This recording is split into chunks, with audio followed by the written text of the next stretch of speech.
Ravi de vous retrouver, auditeur de Lorraine Enragée, François-Xavier au micro. Je vous retrouve pour se lire ou mourir avec un auteur qui m'est très cher, en l'occurrence Louis-Ferdinand Céline, et bien évidemment son Voyage au bout de la nuit. Bonne écoute. Tout familier et finalement agréable que me fussent devenus ces lieux, il me fallut cependant songer à quitter enfin un topo pour la boutique qui m'était promise au terme de quelques jours de navigation fluviale et de pérégrination forestière. Avec Alcide, nous étions arrivés à très bien nous entendre. On essayait ensemble de pêcher des poissons-scies, ces manières de requins qui pullulaient devant la case. Il était aussi maladroit à ce jeu que moi-même. Nous n'attrapions rien. Sa case n'était meublée que par son lit démontable, le mien et quelques caisses vides ou pleines. Il me semblait qu'il devait mettre pas mal d'argent de côté grâce à son petit commerce. « Où le mets-tu » lui demandai-je à plusieurs reprises. « Où le caches-tu, ton sale pognon ?» C'était pour le faire enrager, bien sûr. « Tu vas en faire une de ces dieux de Nouba en rentrant ?» Je le taquinais, et 20 fois au moins pendant que nous entamions l'immanquable conserve de tomates, j'imaginais pour sa réjouissance les péripéties d'une virée phénoménale à sa rentrée à Bordeaux, de bobinard en bobinard. Il ne me répondait rien. Il rigolait seulement, comme si ça l'amusait que je lui dise ces choses-là. À part l'exercice et les sessions de justice, il ne se passait vraiment rien à Topo. Alors forcément, je reprenais le plus souvent possible ma même plaisanterie, faute d'autres sujets. Sur les derniers temps, il me vint une fois l'envie d'écrire à monsieur Puta pour le taper. Alcide se chargerait de poster ma lettre par le prochain Papaouta. Le matériel à écrire d'Alcide tenait dans une petite boîte à biscuits, tout comme celle que j'avais connue à Branle d'Aurore. Tout à fait la même. Tous les sergents rengagés avaient donc la même habitude.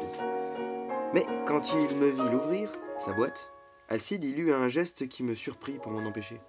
J'étais gêné, je ne savais pas pourquoi il m'en empêchait. Je la reposai donc sur la table. « Ah, ouvre-la, va, qu'il a dit enfin. Va, ça ne fait rien. » Tout de suite, à l'envers du couvercle était collée une photo d'une petite fille. Rien que la tête. Une petite figure bien douce, d'ailleurs, avec des longues boucles, comme on les portait dans ce temps-là. Je pris le papier, la plume, et je refermai vivement la boîte.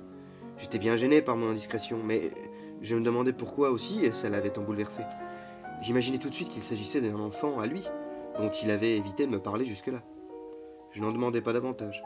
Mais je l'entendais derrière mon dos qui essayait de me raconter quelque chose au sujet de cette photo, avec une drôle de voix, que je ne lui connaissais pas encore.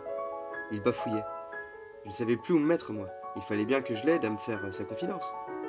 Pour passer ce moment, je ne savais plus comment m'y prendre. Ce serait une confidence tout à fait pénible à écouter, j'en étais sûr. Je n'y tenais vraiment pas. C'est rien, l'entendis-je enfin, c'est la fille de mon frère. Ils sont morts tous les deux. Ses parents ? Oui, ses parents. Qui l'élève alors maintenant ? Ta mère ? Que je demandais, moi, comme ça, pour manifester de l'intérêt. Ma mère, je ne l'ai plus non plus.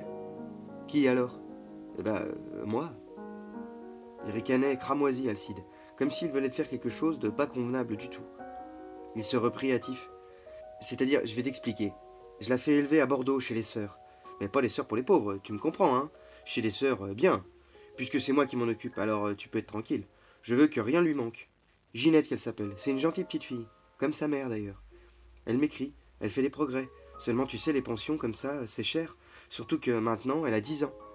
Je voudrais qu'elle apprenne le piano en même temps. Qu'est-ce que t'en dis, toi, du piano ? C'est bien, le piano, hein, pour les filles. Tu crois pas ? Et l'anglais, c'est utile, l'anglais aussi. Tu sais l'anglais, toi ? Je me mis à le regarder de bien plus près, Alcide, à mesure qu'il s'avouait la faute de ne pas être assez généreux, avec sa petite moustache cosmétique, ses sourcils d'excentrique, sa peau calcinée. Pudique, Alcide. Comme il avait dû en faire des économies sur sa solde étriquée, sur ses primes faméliques et sur son minuscule commerce clandestin. Pendant des mois, des années, dans cet infernal topo. Je ne savais pas quoi lui répondre, moi. Je n'étais pas très compétent, mais il me dépassait tellement par le cœur que j'en devins tout rouge. À côté d'Alcide, rien qu'un mufle impuissant, moi. Épais et vain, j'étais. Il n'y avait pas à chiquer, c'était net. Je n'osais plus lui parler, je m'en sentais soudain énormément indigne de lui parler. Moi qui hier encore le négligeais et même le méprisais un peu, Alcide. Je n'ai pas eu de veine, poursuivit-il, sans se rendre compte qu'il m'embarrassait avec ses confidences. Imagine-toi qu'il y a 2 ans, elle a eu la paralysie infantile, figure-toi. Tu sais ce que c'est, toi, la paralysie infantile ? Il m'expliqua alors que la jambe gauche de l'enfant demeurait atrophiée et qu'elle suivait un traitement d'électricité à Bordeaux, chez un spécialiste. Est-ce que ça revient, tu crois? Qu'il s'inquiétait. Je l'assurais que ça se rétablissait très bien, très complètement, avec le temps et l'électricité. Il parlait de sa mère qui était morte et de son infirmité à la petite avec beaucoup de précautions. Il avait peur, même de loin, de lui faire du mal. As-tu été la voir depuis sa maladie? Non, j'étais ici. Iras-tu bientôt? Je crois que je ne pourrai pas avant 3 ans. Tu comprends, ici, je fais un peu de commerce, alors ça lui aide bien. Si je partais en congé à présent, au retour, la place serait prise, surtout avec l'eau de vache. Ainsi, Alcide demandait-il à redoubler son séjour, à faire 6 ans de suite à Topeau, au lieu de 3, pour la petite nièce dont il ne possédait que quelques lettres et ce petit portrait.